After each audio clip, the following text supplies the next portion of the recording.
Ya pemirsa, bulan suci Ramadan biasanya menjadi berkat tersendiri bagi para pedagang takjil. Tak terkecuali pedagang takjil di Kampung Ternate, Kecamatan Singkil berikut ini. Meski sebagian harga bahan pokok terbilang tinggi, namun pedagang tidak menaikkan harga kue dagangannya. Datangnya bulan suci Ramadan selalu menjadi berkah tersendiri bagi para pedagang musiman yang suka meraup untung di saat momen Ramadan. Seperti para pedagang takjil yang ada di Kampung Ternate, Kecamatan Singkil, Kota Manado ini.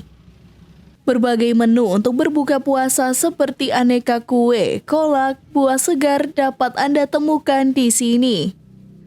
Namun pada Ramadan kali ini pedagang mengeluhkan harga bahan pokok yang terbilang tinggi. Meski begitu, Oma Aryani, salah satu pedagang takjil di Kampung Ternate, mengaku tidak menaikkan harga kue dagangannya. Oma seberapa lama berjual di sini?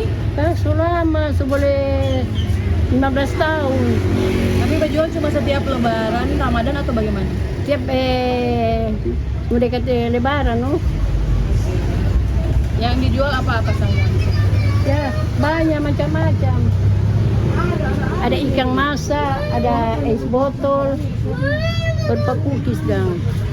Kalau kue-kue dari harga berapa? 35.000 dan 2,5 satu. Ada bahan-bahan pokok yang mahal nggak belakangan ini? Ya maksud itu dorong Bahan-bahan pokok di pasar. Oh, ada mahal. Apa-apa itu yang mahal? Subat terigu, gula, minyak, gula merah. Naik jahat-jahat? Iya, Atau naik jajah kata itu.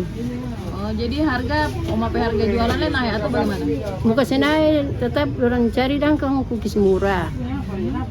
Kalau orang kok sejaga jual kok 5.300 dan 2,5. Selain berdagang di sepanjang jalan Kampung Ternate, penduduk setempat juga mengadakan Plaza Ramadan yang ke-12 di halaman terbuka Kampung Ternate.